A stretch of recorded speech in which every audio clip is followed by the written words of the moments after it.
За 2016-аас 2017 оны хичээлийн жилд Чингэлтэй дүүргийн ерөнхий боловсролын сургуулийн 1-ээс 5 дугаар ангийн 65 сурагч ахуй осолд өртжээ. Энэ тоог цаашид өсөхгүй байх хүүхэд багчуудаа ахуйн осол гэмтлээс урьдчилан сэргийлэх зорилгоор Чингэлтэй дүүргийн засаг даргын хамгааллын газрын захиалгаар заалтан код уран бүтээлийн нэгдлийн бүтээсэн Өмэзэд тохиолдсон явдал хүүхдэд зориулсан сургамжит жүжиг нээлттэйлээ.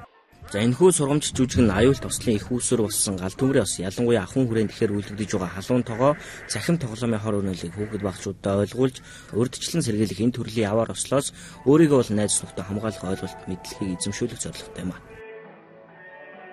За Чингэлтэй дүүргийн гэх юм бол 2016 онд бас 120 гаруй хүүхэд ахуйн хүрээний осол гэмтэл төлөгдөлт замын хордлого одоо автоолон явган одоо бэлтгэл авсан байдаг. За энэ хүрээнд үзэх юм бол бас 17 оны одоо энэ 4 сарын эхний байдлаар үзэхэд бас 60 гаруй хүүхэд ийм хэмжээний осол өртсөн. Энэ осол бэлтгэл авч байгаа хүүхдүүдийн дээд 80 гаруй хувь нь бол ерөнхийдөө халуун тогооноос бас төлөгдсөн байдаг. Энэ хүрээнд бол бас энэ халуун тогооноос одоо төлөгдөхөөс урьдчилан сэргийлэх ер нь бол одоо хүүхдийн эрүүл мэндэд эцэг их сургууль хүмүүжүүлэгч асаа хамгаалагчдын анхаарлыг чиглүүлэхэд бас энэ жүжиг маань бас нэлээдгүй үр дүнг хохоод найж байгаа.